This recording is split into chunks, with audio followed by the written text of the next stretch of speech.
Hola, soy Rocío Benavente, soy la coordinadora de Maldita Ciencia dentro del proyecto periodístico Maldita.es y este es un material en el que vamos a hablar de verificación científica concretamente aplicado a la COVID y la que hemos realizado durante la pandemia, y un poco como contrapunto, un poco para comparar, vamos a hablar también de verificación sobre cambio climático.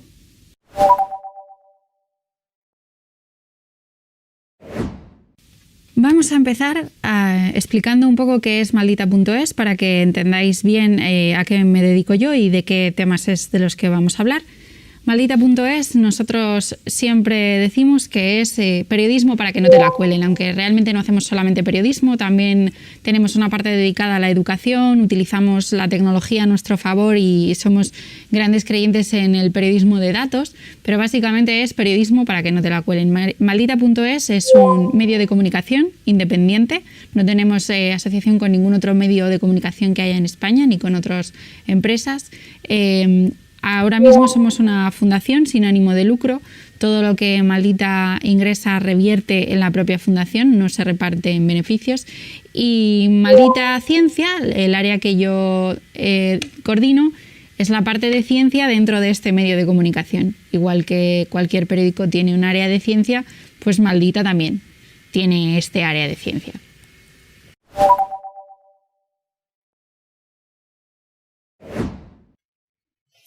Cuando hablamos de verificación y de desinformación, pues es muy fácil recurrir al término de fake news.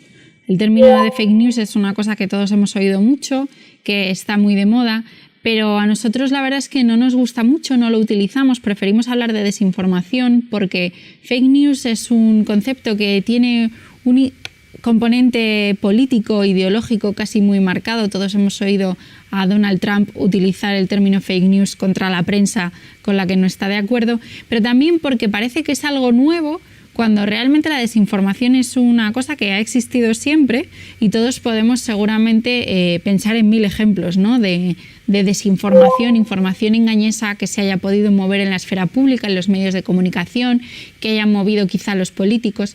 La diferencia es que ahora, gracias a Internet y a las redes sociales, que son herramientas muy potentes de comunicación y de información, pues todos podemos desinformar en realidad, ¿no? No solamente los medios de comunicación o los políticos o la gente poderosa de alguna forma puede enviar mensajes y el público simplemente los acepta, sino que todo el mundo puede participar y puede enviar mensajes y a la vez consumirlos. Y esto quiere decir que la desinformación también se ha democratizado, ¿no? Todo el mundo ahora mismo con una cuenta en cualquier red social e incluso simplemente con una aplicación de mensajería en su móvil puede ser desinformador. Nosotros intentamos entender la desinformación y por eso hemos pensado y hemos intentado averiguar qué es lo que busca quien desinforma, ¿no? Quien lanza un bulo, quien emite una noticia falsa, el que hace circular un mensaje que no es cierto, qué es lo que quiere. Bueno, pues por un lado creemos que hay quien lo hace por una cuestión económica, quien busca ganar dinero. Es muy sencillo pensar en algunos ejemplos, por ejemplo, alguien que promueve un remedio falso para una enfermedad que él mismo comercializa, pues lo que quiere es ganar dinero con eso, pero también puede ser en forma de clics en su página web, si tú te inventas una noticia atrayendo a los lectores, ¿no? Porque al final esos clics en las páginas web también son dinero para el dueño de esa misma página web. Otra función de la desinformación, que también es bastante clara, es buscar una influencia ideológica. Hay batallas ideológicas en distintos campos de la sociedad, puede ser política, pero también hay mucha batalla ideológica, por ejemplo, alrededor del cambio climático, entre defensores y gente que está en contra. Puede haber incluso una batalla ideológica alrededor de las vacunas, entre quienes pues dicen que causa determinado tipo de enfermedades o se inventan algunas teorías conspiratorias alrededor de las vacunas y quienes defienden que las evidencias científicas nos dicen que son seguras y son deseables, ¿no? La vacunación. Todo eso también es ideología y se puede favorecer un bando u otro a través de las noticias falsas.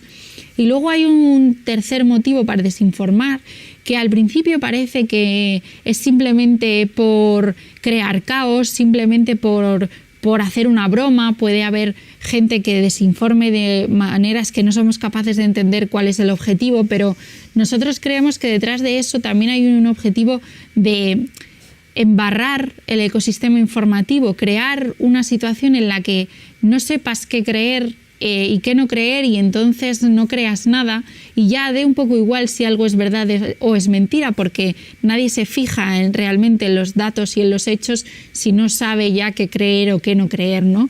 Y esto al final es un intento por polarizar a la población, a quienes reciben esa información.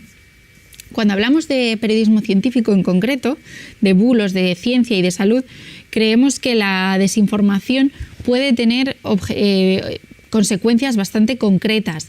Por un lado puede darnos un susto, por ejemplo, si de pronto nos hacen creer que dormir con el wifi activado es peligroso, porque podemos pensar que hemos puesto en riesgo nuestra salud o la de nuestra familia por hacerlo.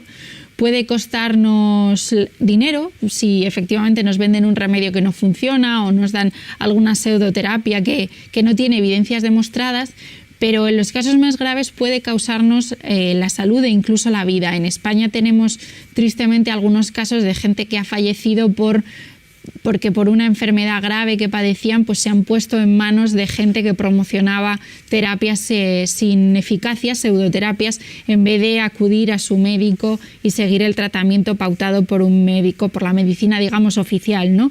Entonces, creemos que esto es una muestra de por qué es importante hacer el trabajo de verificación que nosotros hacemos, por qué es importante comprobar siempre todo lo que circula por Internet, incluso aquellas cosas que puedan no parecer demasiado importantes o que no tienen mucha gravedad. Bueno, pues creemos que detrás de todo eso hay consecuencias negativas tanto a nivel social como individual de la persona que lo recibe.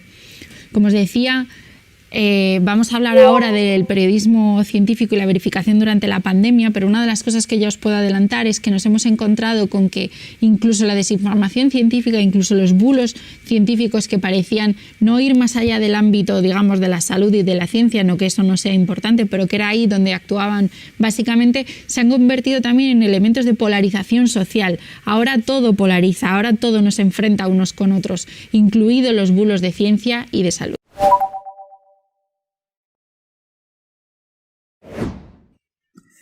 Esto es lo que ha ocurrido, como os digo, durante la pandemia de la COVID-19. Seguro que habéis oído el término infodemia en los últimos meses.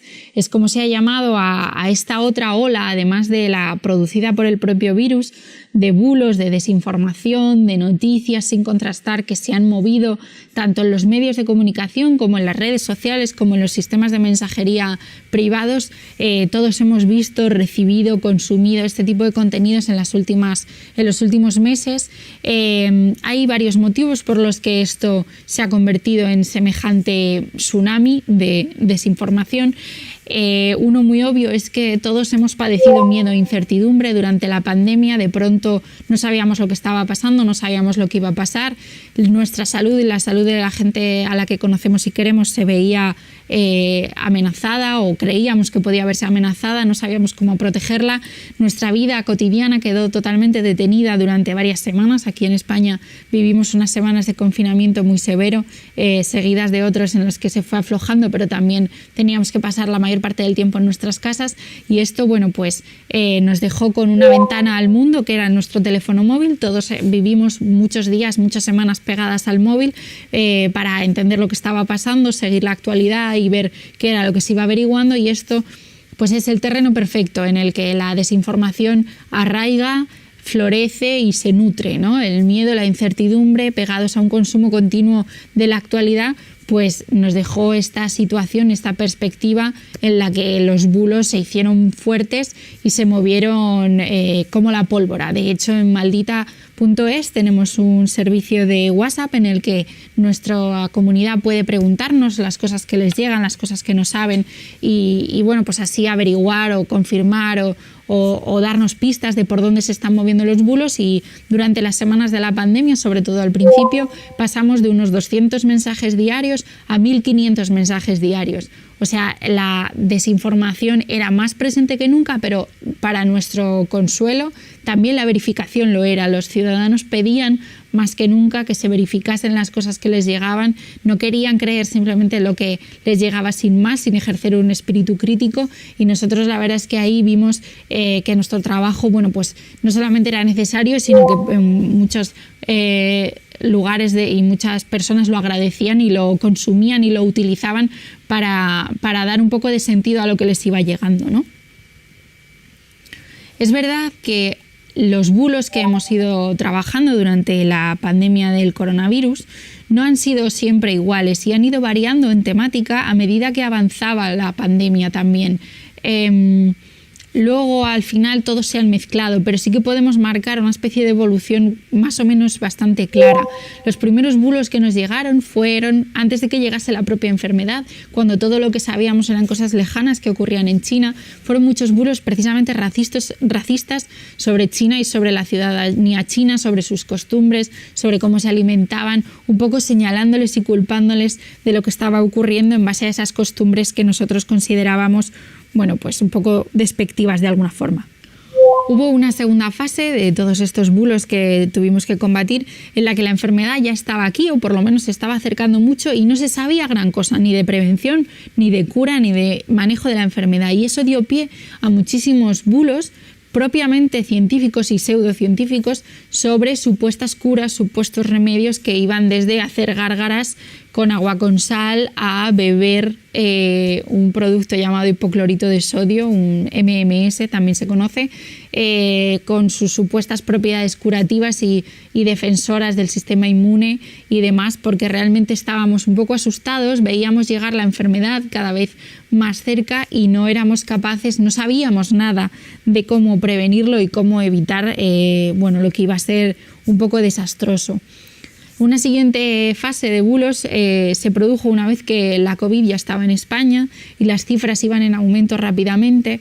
Existía un enorme miedo a que el sistema sanitario español colapsara y entonces empezaron a circular muchos bulos en forma de audio de WhatsApp, alguien grabando un mensaje de audio y enviándolo, en el que se hablaba de que un hospital estaba sin recursos para atender a los pacientes o que había plantas de hospital cerradas, que sí se estaban empleando recursos para curar o proteger a los políticos en sus casas mientras los ciudadanos no tenían aparatos médicos o no había espacios en los hospitales. Esto no era verdad, en ningún caso eran bulos, pero encontraron ese terreno bien abonado en el que arraigar y circularon muchísimo.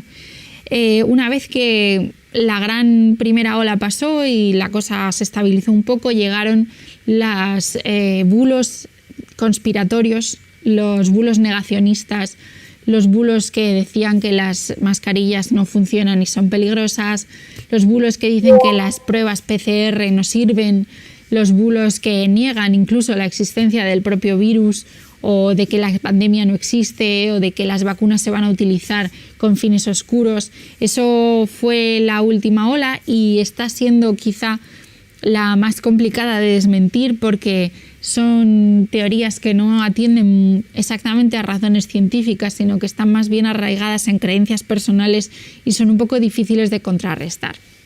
El problema es que este tipo de bulos, todos ellos, pero especialmente los conspiranoicos, los del último grupo, tienen unas consecuencias que quizá no habíamos visto hasta ahora en la desinformación, como por ejemplo que afecten directamente a la salud pública en forma de favorecer o no conseguir frenar los rebrotes porque la gente no crea en la pandemia, no crea en la enfermedad o no crea en las medidas de prevención que se han ido imponiendo y recomendando.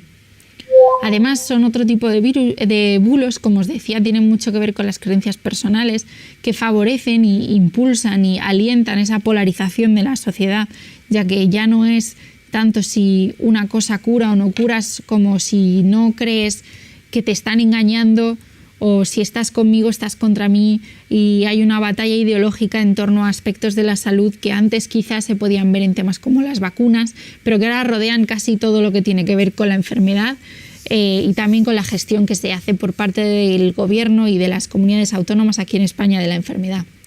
Otro problema es que los grupos que siempre han sido vulnerables a la desinformación, como son los inmigrantes, como son las mujeres, como son los menores llegados sin acompañante de otros países, como es la gente más pobre también, la gente con menos recursos, de pronto se ven señalados con más inquina todavía que antes, ¿no? Se les considera focos de infección, se considera que favorecen bueno, pues aquí hay un debate un poco hinchado sobre la ocupación de las viviendas y de pronto se está relacionando con todas estas cosas que tienen que ver con la COVID, de forma que de nuevo eso se polariza a la sociedad y se señala a los grupos más desfavorecidos. Y otro de los problemas que tiene la desinformación sobre la COVID y que no es nueva, pero se ha acentuado, es que de pronto se instala el descrédito en las fuentes oficiales y sobre todo en las fuentes científicas. El conocimiento ya no vale tanto como podíamos pensar que valía antes o que debería valer. Es cuestionado por gente que no tiene conocimientos en determinados campos, pero eso no quiere decir que no puedan ser negacionistas de ese conocimiento. Y entonces es lo que decía antes, de que ya no importa tanto lo que es verdad o es mentira, porque realmente no te lo crees igualmente. Y entonces, bueno, pues el debate ya casi pasa a un aspecto filosófico, pero no deja de tener importancia. Resaltar que lo que es verdad y demostrable y verificable con datos, pues es verdad y es verificable con datos, y lo que no, pues o es mentira o es una opinión.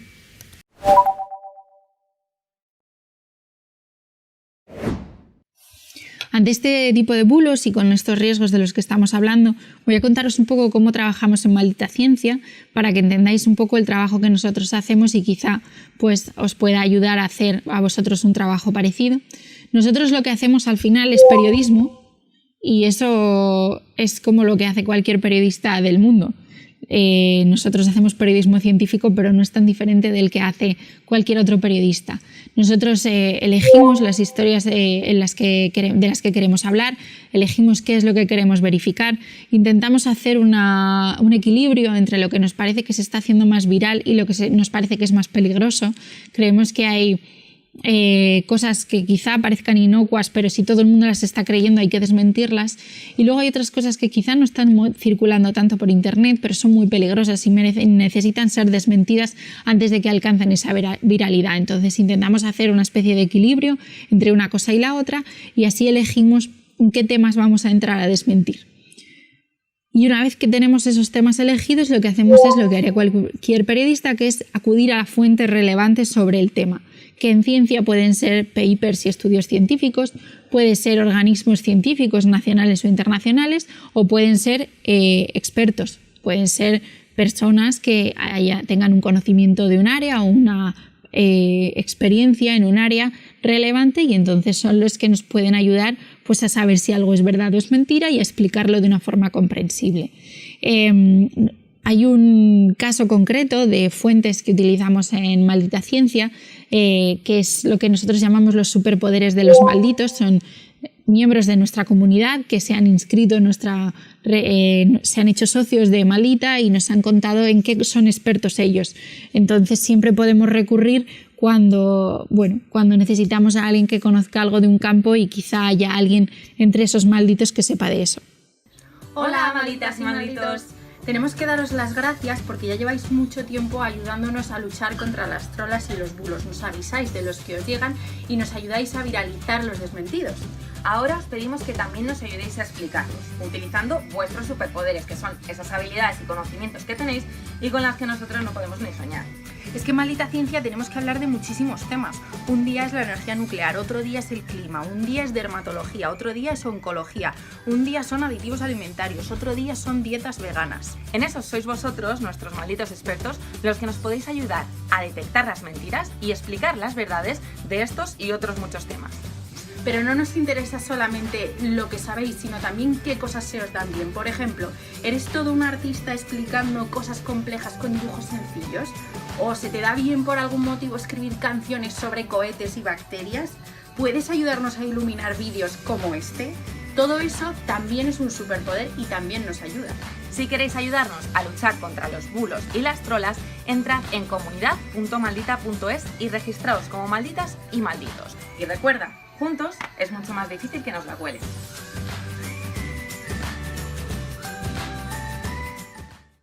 Una vez que tenemos todos los materiales que necesitamos para comprender, desmentir la cuestión, o quizá no haya que desmentirla, pero sí haya que explicarla, a veces la desinformación no es tanto algo que sea falso como algo que está descontextualizado, sacado de su lugar comprensible para hacerlo totalmente extremo y y falsificado, aunque no sea falso como tal, elaboramos el desmentido, que es un artículo de prensa como el que escribiría cualquier periodista en cualquier otro medio.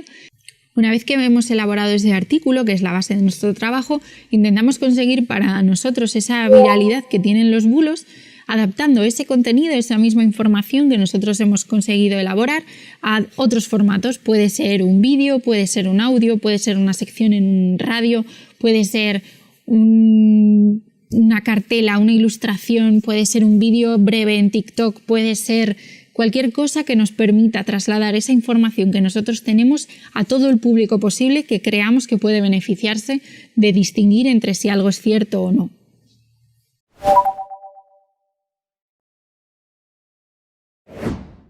Para nosotros el trabajo con nuestra comunidad es básico, es muy importante. Esto es una cosa que quizá más periodistas y más medios podrían beneficiarse de un trabajo y de un contacto con la comunidad como el que nosotros intentamos tener, porque ellos hacen por nosotros 3 tareas muy importantes. La primera, como os decía, es que a través de nuestro servicio de WhatsApp, pero también en redes sociales o por correo electrónico, nos avisan de las cosas que llegan allí donde nosotros no podemos estar, que son en sus grupos personales de WhatsApp, en sus redes sociales, en su correo electrónico. Esos son sitios de comunicación privados, así deben ser, pero ellos nos cuentan algunas cosas que les llegan y que les hacen dudar. A veces nos ayudan, como os contaba antes, con sus superpoderes a desmentir la información cuando un maldito resulta ser experto en alguna cosa de la que nosotros necesitamos aprender un poco más para contarla, y después porque ellos nos ayudan a conseguir esa viralidad de la que también os hablaba, llevando esos contenidos que nosotros hacemos, esos artículos, esos vídeos, esas ilustraciones, de vuelta a esos grupos de comunicación privados en los que ellos están con sus familias, con sus amigos, con sus compañeros de trabajo. Ellos vuelven allí y llevan lo que nosotros elaboramos. Nosotros siempre pedimos que todos los desmentidos se compartan, se republiquen, se utilicen para hacer otros contenidos, incluso contenidos educativos. Parte de profesores y nos cuentan que utilizan algunos de los trabajos que nosotros hacemos para enseñar en clase, pensamiento crítico. Pues ellos son los que luego llevan los contenidos de Maldita un punto más allá, allí donde nosotros nunca podríamos llegar sin ellos, pues ellos nos ayudan.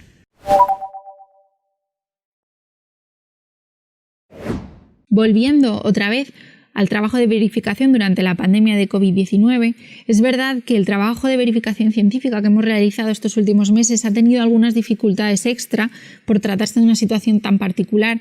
La primera es que nosotros trabajamos en base al conocimiento científico, pero al principio no había mucho conocimiento científico en realidad.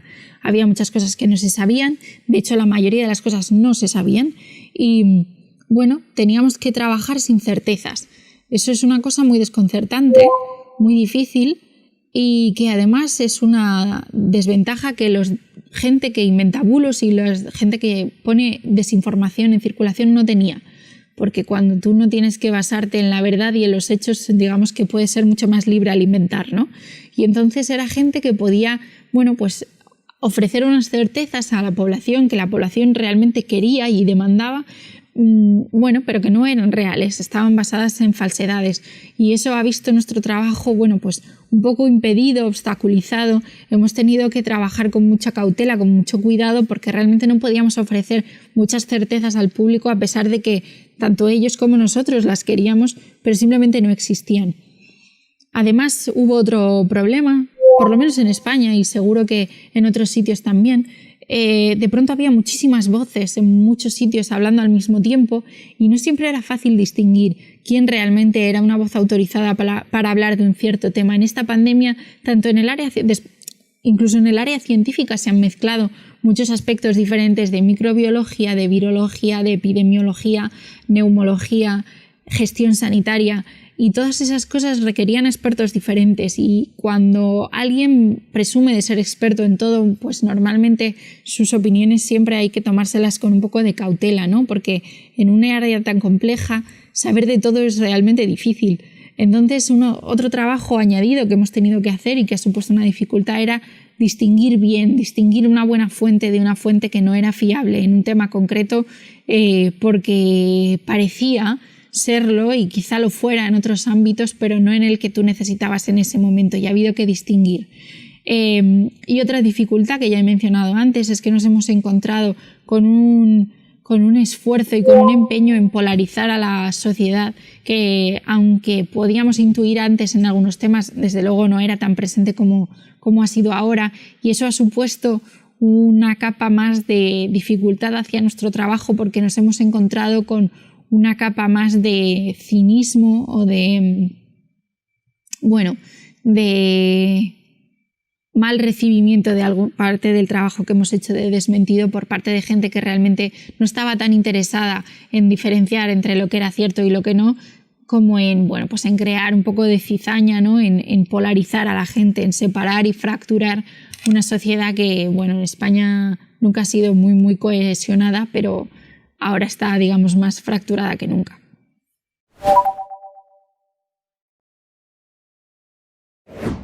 Ante todo esto, ¿qué es lo que hemos hecho en Maldita Ciencia? Bueno, pues como os decía, nosotros lo que hemos hecho es periodismo. Es lo que sabemos hacer y es lo que hemos hecho siempre y ahora también. Verificar las fuentes, comprobar la información e intentar elaborar los contenidos más accesibles y útiles para la población. Buscamos las evidencias, los datos respaldados por la evidencia disponible y cuando hay algo que no se sabe, lo decimos, no se sabe, no lo sabemos. Intentamos explicar por qué todavía no se sabe, qué es lo que se sabe hasta ahora. Somos siempre muy cautos para no darle a nadie falsas esperanzas, para dar a la gente a entender que las evidencias científicas no son una cosa monolítica e inamovible, sino que van evolucionando y vamos aprendiendo sobre la marcha las cosas que vamos averiguando en base a experimentos, a estudios, a observaciones, y eso es todo lo que nosotros podemos hacer. Como os decía, uno de los problemas que nos hemos encontrado ha sido la elección de fuentes, porque nos hemos encontrado con que había muchas voces y no siempre eran auténticos expertos o quizá no eran expertos en lo que nosotros necesitábamos. Entonces, ¿qué es lo que hemos intentado hacer para elegir las fuentes? Bueno, pues siempre hay que acudir a fuentes oficiales, pero siempre hay que poner en duda las fuentes oficiales cuando sea necesario. Aquí en España y seguro que en muchos otros sitios ha habido mucho lío con las cifras. Bueno, pues hemos intentado siempre utilizar también cifras de fuentes exteriores que nos ayudasen a poner en contexto lo que nos daban nuestras fuentes oficiales desde los gobiernos, desde las autoridades sanitarias. También hemos recurrido a esas fuentes internacionales para poner, pues un poco en contexto cosas, avances científicos, recomendaciones que se iban haciendo y que iban cambiando, qué era lo que se decía en otros países, qué era lo que decían organismos internacionales, para dar un poco la versión más contextualizada posible de toda esa información. Cada vez que nos hemos encontrado con un experto o hemos tenido que buscar un experto para un artículo, hemos hecho un poco de background en su perfil, ¿no? Hemos intentado encontrar a qué se dedica ese experto, en qué es experto, por qué es experto en un área, qué tipo de autoridad es para hablar de este tema o de este otro, intentar siempre elegir bien a la persona a la que vamos a dar voz en un tema tan delicado como este. Pero teniendo en cuenta también que un experto sin evidencias es solamente una voz más. Es decir, que da igual lo experto que uno sea si lo que dice no está basado en algo concreto, verificable, incluso para una persona que no sea experta. Me estoy acordando de un bulo que involucraba a un premio Nobel que decía que era probable que el virus no tuviese un origen natural. Pues hay muchísimas investigaciones, muchísimas cartas firmadas por muchísimos virólogos de todo el mundo que dicen que todo lo que se sabe del virus coincide y encaja en una evolución natural de un virus que haya podido pasar de otra especie a la especie humana, y entonces un premio Nobel, por mucho premio Nobel que tenga, diciendo que el virus ha sido creado en un laboratorio, pues es una opinión más y no tiene nada más en qué basarla, ¿no? Y luego otro principio básico que ha seguido nuestro trabajo es que 2 expertos son mejores que 1 y 3 siempre son mejores que 2. Es decir, que si consigues varias voces que puedan aportar contexto y conocimiento a tu trabajo, siempre será mejor que si solamente tienes una, por muy experto que seas. Más allá de eso, de los expertos, ¿qué tipo de herramientas periodísticas hemos utilizado en Maldita Ciencia y qué herramientas periodísticas puede utilizar cualquier periodista en cualquier lugar del mundo? Pues son las mismas herramientas periodísticas que utilizaría un periodista científico en cualquier momento.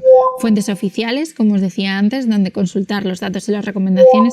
Fuentes internacionales que ayuden a poner en contexto esas recomendaciones, esos datos que dan cada gobierno, cada lugar, pues porque no hay que creerse ninguna versión sin contrastarla. Un trabajo muy importante dentro del periodismo científico es la consulta de embargos, papers y en esta pandemia los preprints, que han sido una novedad con la que nos hemos tenido que poner muy al día. Por si alguien no sabe lo que son los preprints, son artículos científicos que aún no han pasado el proceso que deben pasar antes de ser publicados en una revista científica. Esto no quiere decir que no sean fiables o no sean verdad, pero sí significa que hay que tomarlos con mucha cautela, porque un artículo que se publica en una revista científica pasa antes por un proceso de revisión por pares, lo que se llama la revisión por pares, que es que otros científicos expertos en ese área, pero independientes de la investigación, lo revisan y tratan de ver, bueno, pues si hay fallos, si hay alguna cosa que no encaja. Bueno, pues un preprint no ha pasado por ese proceso y entonces, aunque en la pandemia hemos visto muchísimos y algunos han resultado ser muy interesantes y fiables, en general hay que tener mucho cuidado con ese tipo de documentos porque es muy fácil que nos lleguen sin tener un rigor científico mínimo y eso hay que tener cuidado. También es útil en el periodismo científico distinguir los tipos de documentos que se publican en una revista científica porque no todos son estudios. En una revista científica se publican letters, lo que se llaman cartas de científicos, que son pues opiniones más o menos fundamentadas, pero que no están basadas en experimentos ni en observaciones directas. Lo mismo con hipótesis, es una forma de reunir varios hechos y darles una propuesta de explicación, pero tampoco están basados en observaciones. Entonces es importante saber distinguir entre unas y otras porque muchas veces se crean noticias falsas cuando alguien que no sabe cómo es un documento científico de un tipo o de otro publica en un periódico que un estudio dice algo. Bueno, pues muchas veces no ni siquiera es un estudio, es una opinión, es una letter, es una hipótesis, este tipo de cosas, ¿no? Y por último, otra cosa que es una herramienta básica para el periodismo científico son las bases de datos de expertos. Existen algunas públicas, en España por ejemplo hay una muy buena de AMIT, de la Asociación de Mujeres Investigadoras y Tecnólogas, pero hay internacionales y si no, simplemente pues hay que bucear en las páginas web de las universidades y de los centros de investigación de cualquier país y buscar allí expertos que nos puedan ayudar a entender las cosas que nos llegan, que muchas veces es la clave que necesitamos para determinar si algo es tangible, es factible, es creíble o no es en absoluto una cosa que merezca nuestra atención.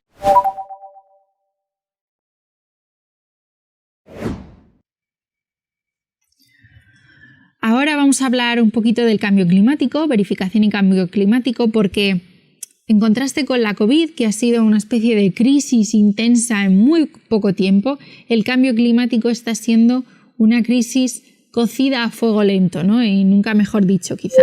Es una crisis informativa, más bien de fondo, siempre está presente, pero nunca es lo más urgente, a no ser que haya un fenómeno en concreto, un incendio, unas inundaciones.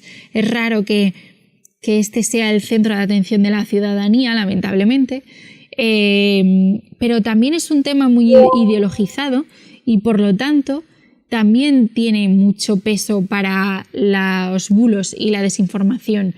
El cambio climático mezcla, de nuevo, es un tema complejo en el que se mezclan factores puramente científicos con otros económicos. A la vez tiene muchas consecuencias que no son siempre fáciles de observar porque no es una acción-reacción, sino que es una acción y una reacción muy alejada en el tiempo muchas veces. Entonces es difícil saber si un fenómeno climático se debe al cambio climático o no en concreto. Y esto hace que sea un poco difícil para la gran parte de la ciudadanía establecer qué hay de cierto y qué no en temas de cambio climático. De nuevo escasean o por lo menos se les escapan a mucha parte de la ciudadanía las certezas que hablábamos antes, que es lo que en muchos casos también da pie a los bulos, ¿no?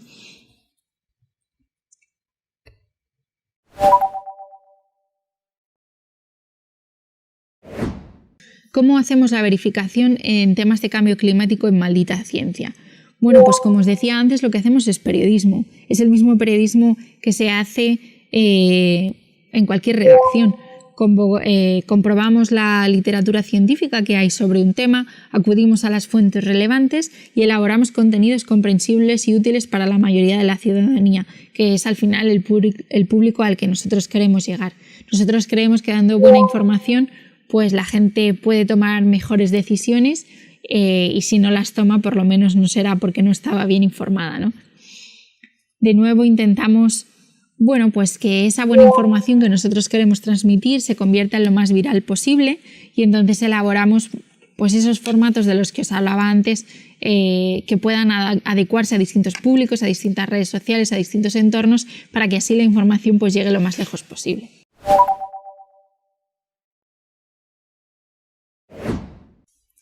Vamos a hacer un breve repaso de los distintos tipos de bulos sobre cambio climático que nos hemos podido encontrar en Maldita Ciencia hasta ahora.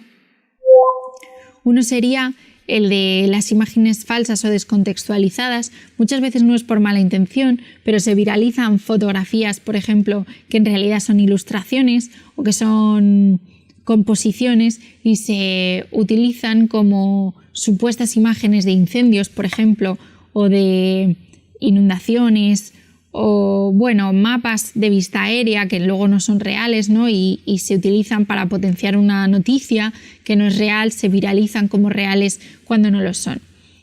Otras veces tenemos, bueno, falsas explicaciones a determinados fenómenos meteorológicos que en realidad no provienen a primera vista de un intento de polarizar o de manipular o de desinformar, sino bueno, pues el cambio climático, el clima, la meteorología es una ciencia compleja y a veces pues hay explicaciones que pueden estar mal planteadas y eso se hace viral, y también hay que, bueno, pues ayudar a la gente, ¿no? a entender, y ahí hay un papel también un poco educativo, un poco formativo de la audiencia, de aprovechar que algo se ha hecho viral para explicar algunas nociones pues de meteorología, por ejemplo, de física atmosférica, que de otra forma pues nunca podríamos hacer llegar al público, ¿no? Y puede ser un buen momento si tenemos un buen experto que nos ayude a explicar algo, para hacerles llegar esa información. Pero luego sí que hay otro tipo de bulos que sí que están ya un poco, son más malintencionados, sí que tienen una postura ideológica bastante clara, por ejemplo, que tratan de negar el cambio climático, lo ponen en duda.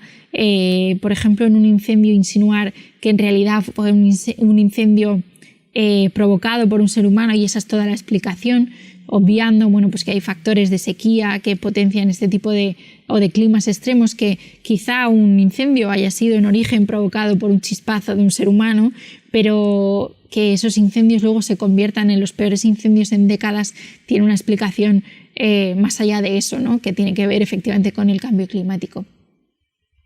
Otros bulos buscan, bueno, pues ridiculizar las distintas posturas, ¿no?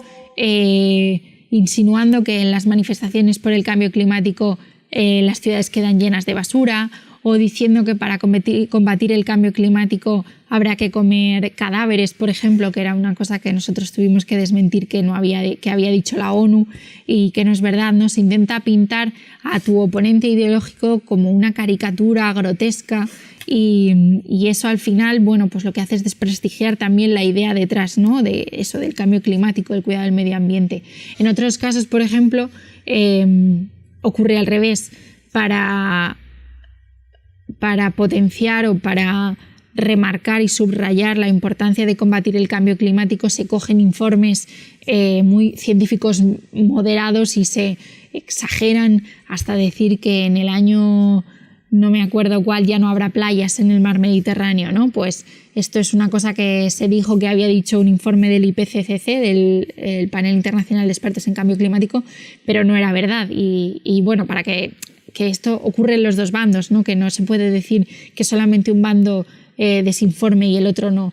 Y luego otra cosa que nosotros trabajamos también es simplemente piezas explicativas. Creemos que hay un componente de divulgación más allá de la verificación como tal que se puede hacer utilizando fuentes de calidad y un lenguaje sencillo y accesible para dar a la ciudadanía información sólida que les permita la próxima vez que se encuentren ese bulo pues poder desmentirlos ellos de base sin necesidad de un verificador, ¿no? Creemos que en algún momento quizá no hagamos falta, ese momento no está aquí todavía, pero esperamos que no esté demasiado lejos y también trabajamos pensando en eso.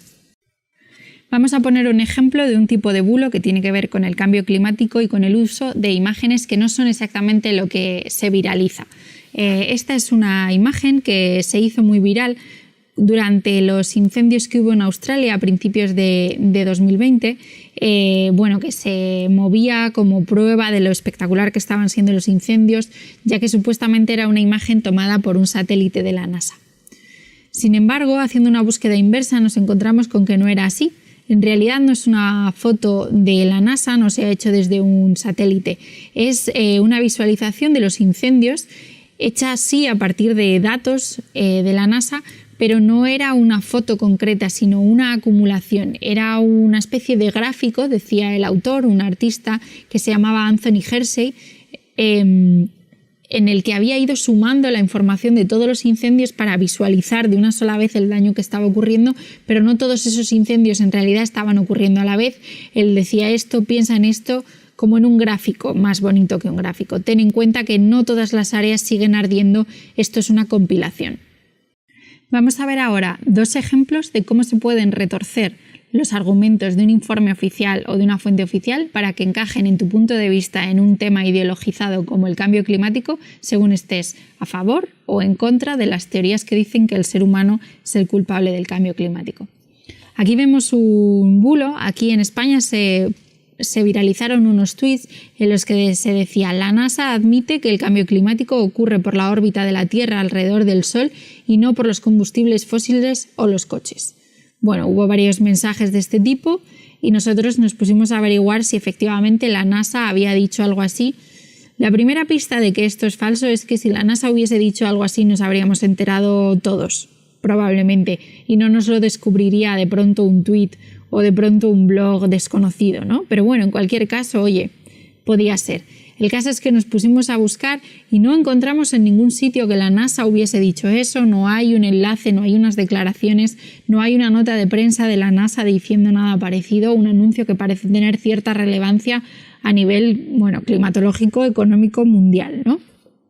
El caso es que buscábamos y buscamos y sí que encontramos un artículo en el que un artículo escrito por un científico y publicado por la NASA en el año 2000, que lo que decía en realidad era: sabemos que cambios sutiles en la órbita de la Tierra alrededor del Sol son responsables de las idas y venidas de los periodos glaciales, pero el calentamiento que hemos visto en las últimas décadas es demasiado rápido para ser relacionado con cambios en la órbita de la Tierra. Es decir, que la NASA no solamente no había dicho que el cambio climático no se estuviese produciendo por los combustibles fósiles, sino que, aunque reconoce que en otros momentos haya tenido que ver con las órbitas de la Tierra alrededor del Sol, en este caso ese no puede ser el motivo por el que la Tierra se está calentando, ¿no?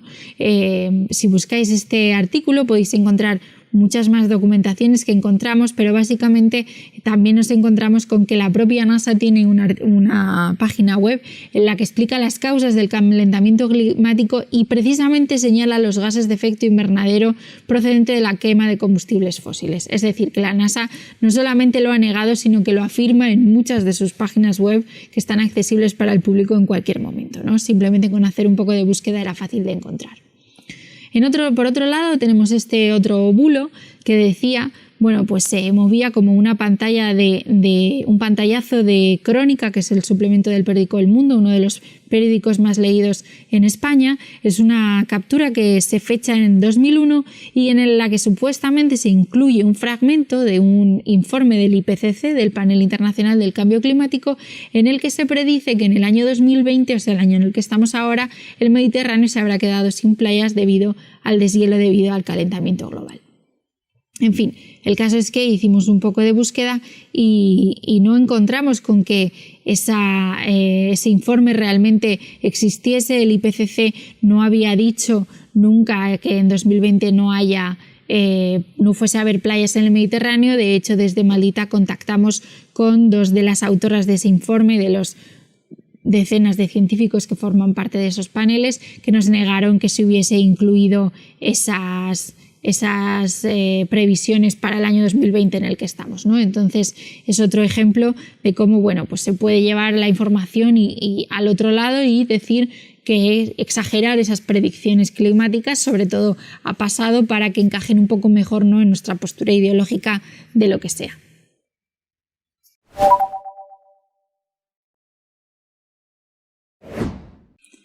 Otra de las cosas que ha hecho Maldita.es durante la pandemia, no solamente Maldita Ciencia, sino todo el equipo de Maldita, ha sido colaborar con otros países, tanto de Latinoamérica como de europeos, para seguir un poco la pista a los bulos que han surgido durante la pandemia, ¿no? Como resultado, en Maldita hemos coordinado un informe que está en la página covidinfodemiceurope.com, podéis encontrarlo ahí, en el que recogemos un poco las conclusiones del trabajo que hemos hecho los verificadores de estos 5 países, España, Francia, Reino Unido, Alemania e Italia, y cómo nos hemos dado cuenta de que los bulos en realidad no son una cosa de un país, sino que van saltando de unos países a otros y van siguiendo esa estela temporal también, ¿no? Como la pandemia ha ido a distintas velocidades en distintos países, pues no todos los bulos han aparecido a la vez en el mismo sitio, sino que han ido siguiendo una especie de cadencia, ¿no? Bueno, pues aquí están los temas más comunes: desinformación sobre las vacunas, bulos sobre el 5G, las redes 5G como supuesta origen del virus, Bill Gates y su supuesta mano negra detrás de algunos proyectos. En fin, el caso es que está el informe entero en la página web, podéis consultarlo todo lo que queráis y yo creo que es muy interesante porque nos demuestra que realmente esto no es una lucha de un país por su cuenta, sino que en realidad la verificación es una cosa que tiene que ver con todos los países, que los bulos nos van siguiendo de unos sitios a otros y pues que hay muchas cuestiones en las que hay mucho trabajo que se puede hacer en colaboración y sacarle mucho más partido. Esto ha sido todo, espero que os haya resultado interesante. Si queréis buscar más información, estamos en maldita.es y siempre podéis enviarnos un correo a contacto@maldita.es.